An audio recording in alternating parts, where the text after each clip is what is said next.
स्त्री क्यों कर रही है पुरुषों की हत्या? क्या आपने कभी सोचा है कि एक स्त्री जो जन्म देती है, प्रेम करती है, वही स्त्री कब और क्यों एक पुरुष की हत्या करने पर उतर आती है?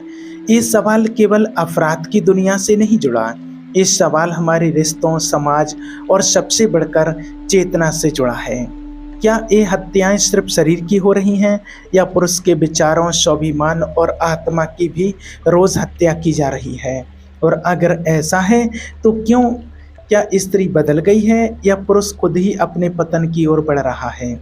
या फिर ये सब कुछ एक अदृश्य शक्ति संघर्ष है जिसे हम समझ नहीं पा रहे हैं?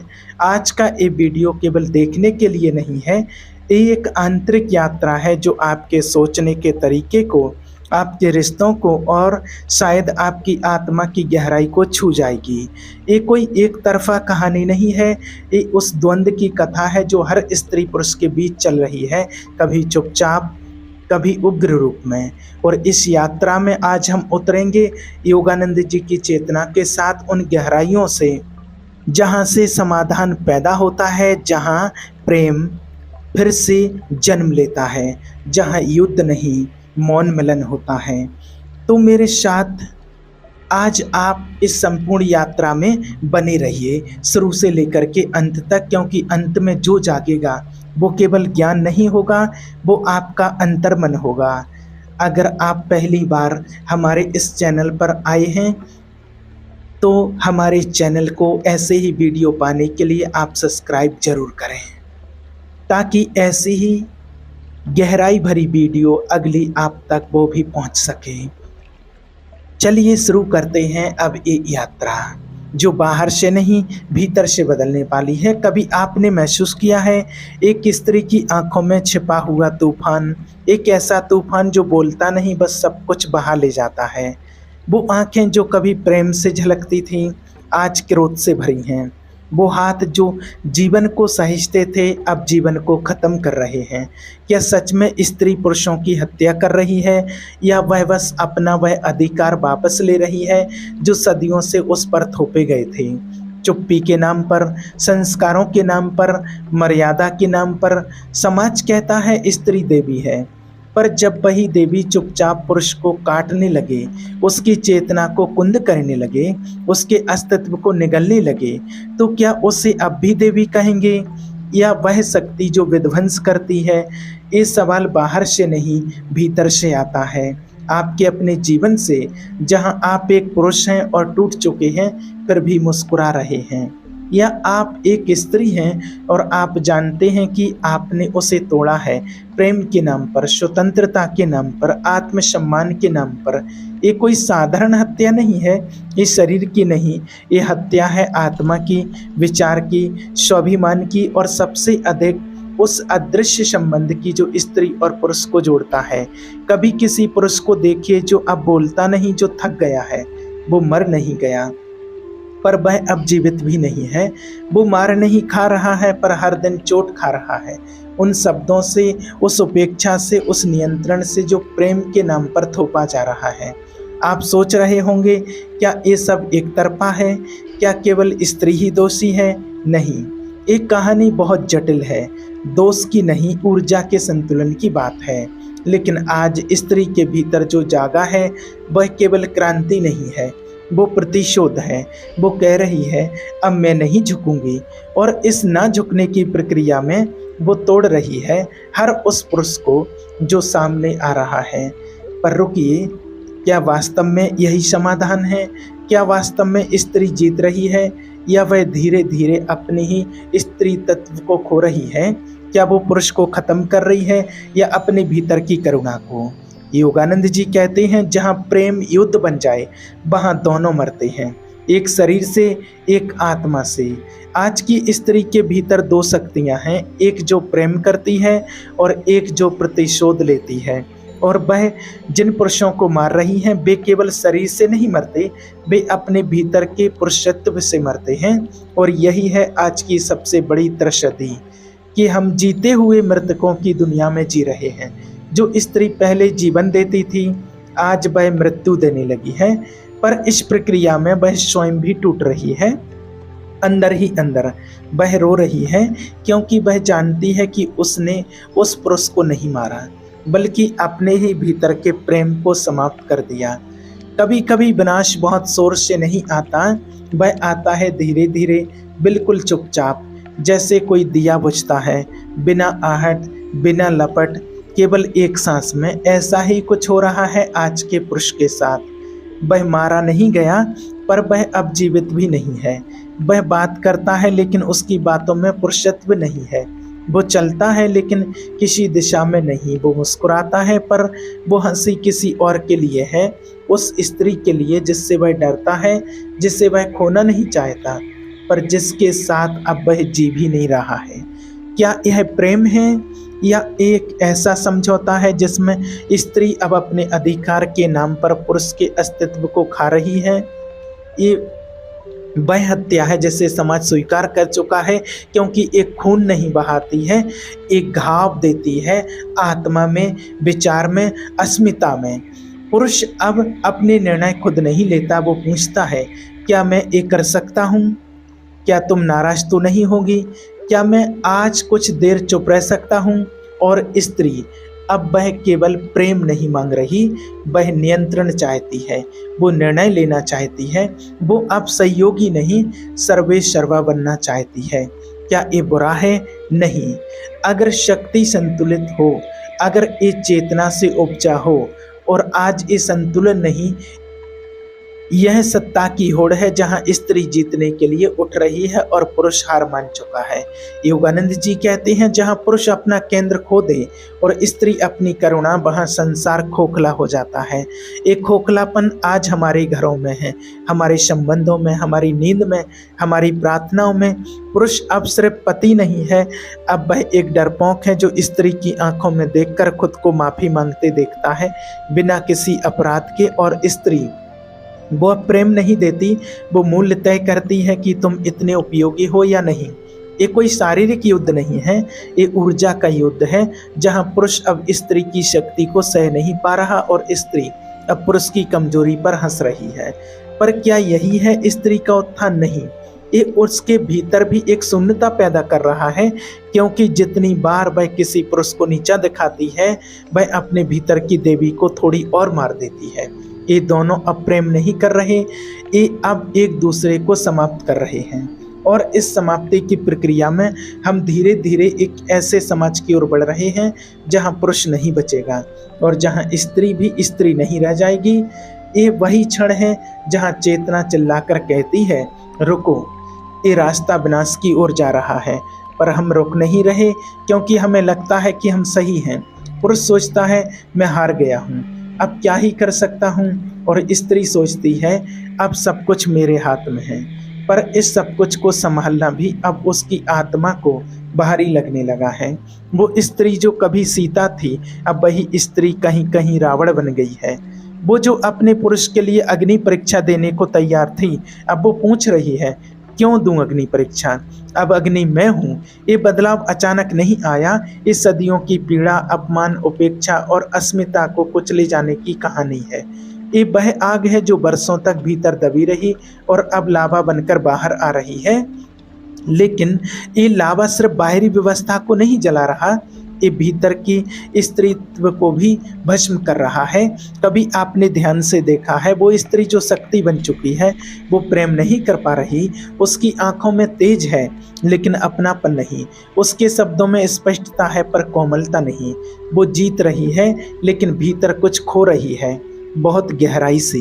यहाँ योगानंद की चेतना हमें एक नई दृष्टि देती है। वो कहते हैं, स्त्री जब अपनी प्रकृति से हटकर पुरुष बनना चाहती है, तो वो अपने स्त्रीत्व को छोड़ देती है, और जब पुरुष अपनी चेतना छोड़ देता है, तो वो स्त्री के पीछे खड़ा एक डरपोक दास बन जाता है। इस तरह दोनों गिरते हैं और प्रेम मर जाता है। आज की स्त्री के भीतर दो शक्तियां लड़ रही हैं। एक शक्ति कहती है, मैं मुक्त होना चाहती हूँ, मुझे अब किसी की आवश्यकता नहीं है। ये शक्ति माया की है, जिसे लगता है कि नियंत्रण ही स्वतंत्रता है। दूसरी शक्ति फुसफुसाती है, मैं प्रेम करना चाहती हूँ, समर्पण करना चाहती हूँ। इस शक्ति मुक्ति की है, जो चेतना से जन्मी है।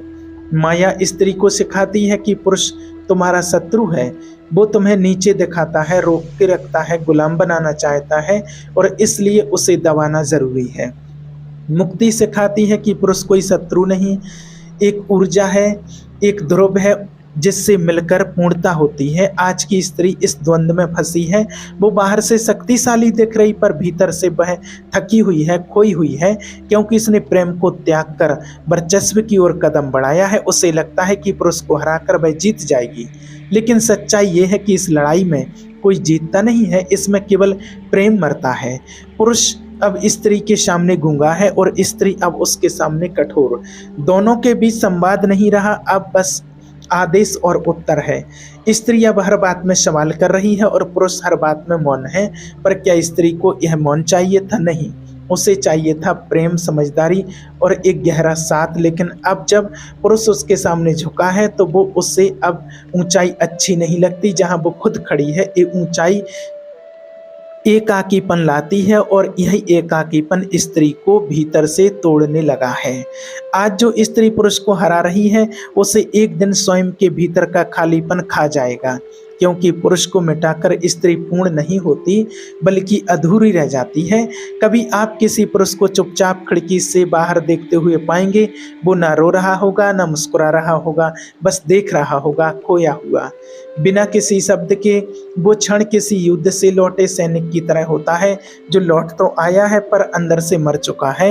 ये वही पुरुष है जिसे समाज कहता है मजबूत बनो और स्त्री कहती है अगर तुम सच में मर्द हो तो कुछ करके दिखाओ। पर किसी ने नहीं देखा कि वो कब भीतर से टूट गया, कब वह भीतर से टूट गया, कब उसके भीतर कुछ मर गया। एक हिस्सा जो कभी मुस्कुराया करता था, जो जीना जानता था। उसकी मृत्यु कोई एक दिन में नहीं होती, वो मरता है हर दिन, हर रात, हर संवाद में। उसकी पहली हत्या होती है विचारों की। उसे कहा जाता है तुम्हारे विचार गलत हैं, पुराने हैं, स्त्री विरोधी हैं। धीरे धीरे वह सोचना बंद कर देता है, उसकी अपनी कोई दृष्टि नहीं बचती। दूसरी हत्या होती है स्वाभिमान की। स्त्री जब हर बात में उसे तुच्छ बना देती है, उसे कमतर बताती है, तो उसका आत्मसम्मान मर जाता है, बिना चीख के, बिना लहू के। तीसरी हत्या होती है प्रेम की। जिस स्त्री के लिए उसने सब कुछ किया, जब वही उसे योग्य न माने तो उसके भीतर प्रेम पर से विश्वास उठ जाता है और प्रेम मर जाए तो क्या बचता है जीवन में? चौथी हत्या होती है उद्देश्य की। जब उसे लगता है कि अब उसके होने का कोई महत्व नहीं, कोई ज़रूरत नहीं, तो वह बस जीता है क्योंकि शरीर चल रहा है, ना कि आत्मा। और पांचवी हत्या होती है आत्मा की। ये सबसे खतरनाक होती है, क्योंकि तब पुरुष मुस्कुराता है, काम पर जाता है, बातें करता है, लेकिन वह भीतर से खोखला हो चुका होता है। वह जो पहले दीवार बनकर खड़ा था, अब वह परछाई बन चुका है। कभी स्त्री की छाया, कभी बच्चों की छाया, कभी समाज की छाया। वो अब स्वयं नहीं है, वो अब बस एक किरदार है जो निभा रहा है जिसे निभाना नहीं चाहिए था। ये जो हत्याएं हैं इन्हें कोई नहीं देखता, क्योंकि इनका कोई शव नहीं होता, इनका कोई दाह संस्कार नहीं होता। इनमें बस एक शून्य होता है जो हर दिन गहरा होता जाता है। और स्त्री, क्या वह इन हत्याओं से अनजान है? नहीं, वह जानती है, पर शायद वह भी घायल है। वह कुछ साबित करना चाहती है, वह भी लड़ रही है, लेकिन यह लड़ाई एक दूसरे को मिटा देने की नहीं होनी चाहिए थी, क्योंकि जब पुरुष की आत्मा मरती है तो स्त्री के भीतर भी कुछ बुझने लगता है, वो जीत कर भी हार जाती है। योगानंद जी कहते हैं, जहाँ प्रेम नहीं वहाँ आत्मा दम घुटकर मर जाती है। और स्त्री पुरुष का मिलन तभी होता है जब दोनों आत्माएं जागृत हों, सजग हों और समर्पण में हों। पर आज की स्त्री और पुरुष या तो लड़ रहे हैं या मौन होकर एक दूसरे से दूर होते जा रहे हैं। अब ज़रूरत है इस मौन को तोड़ने की। अब ज़रूरत है फिर से उस बिंदु पर लौटने की जहां से प्रेम शुरू हुआ था, जब दो आत्माएं एक दूसरे को देखकर मौन हो जाएं, जहां कोई अपेक्षा ना हो, अधिकार ना हो, न नियंत्रण। वहीं से जन्म होता है एक नए संबंध का, जो प्रेम है और उससे भी आगे का कुछ। लेकिन आज क्या हम उस बिंदु तक पहुंच पा रहे हैं? नहीं, क्योंकि हम भूल चुके हैं कि स्त्री और पुरुष केवल शरीर नहीं, वे ऊर्जा हैं, विपरीत पर पूरक, एक दूसरे को नष्ट करने के लिए नहीं बल्कि पूर्णता में ले जाने के लिए। योगानंद जी कहते हैं स्त्री वह द्वार है जिससे पुरुष ईश्वर तक पहुंच सकता है और पुरुष वह आकाश है जिसमें स्त्री स्वयं को विस्तार दे सकती है। लेकिन जब द्वार को आग लगा दी जाए और आकाश को कैद कर दिया जाए तो क्या बचता है। आज स्त्री देवी नहीं बनना चाहती, वो अब समान बनना चाहती है, शब्दों में नहीं शक्ति में। और पुरुष अब शक्तिशाली नहीं बनना चाहता, वो अब बस शांति चाहता है। पर इन दोनों की यह खोज उन्हें एक दूसरे से और दूर ले जा रही है, क्योंकि वे अपनी ऊर्जा की दिशा भूल गए हैं। स्त्री की ऊर्जा नीचे से ऊपर की ओर चलती है, मूलाधार से हृदय तक, फिर सहस्रार तक, फिर प्रेम से उठती है, करुणा से खिलती है। पुरुष की ऊर्जा ऊपर से नीचे की ओर उतरती है, ज्ञान से क्रिया तक, फिर समर्पण तक। जब दोनों की धाराएं मिलती हैं तब होता है एक तीसरा जन्म, वह शरीर का, न भावना का बल्कि चेतना का। वो क्षण ही समाधि है, वो मिलन जो न आँखों से दिखता है न शब्दों से समझाया जा सकता है, वो केवल महसूस किया जाता है मौन में, स्पर्श के बिना, प्रेम के बिना, प्रेम में। पर आज हम चेतना की नहीं प्रतिस्पर्धा की यात्रा कर रहे हैं। स्त्री पूछती है तुम क्या दे सकते हो मुझे, पुरुष पूछता है तुम मेरी बात क्यों नहीं मानती। यह लेन देन का रिश्ता है और लेन देन में प्रेम नहीं पनपता, सिर्फ समझौते ही पलपते हैं और समझौते थकावट लाते हैं। आजकल स्त्री और पुरुष दोनों थके हुए हैं, भीतर से बहुत गहराई से भी दिखाना नहीं चाहते, लेकिन उनके चेहरे पर खालीपन सा दिखाई देता है। एक खालीपन केवल प्रेम से नहीं भरेगा, एक केवल चेतना से भरेगा।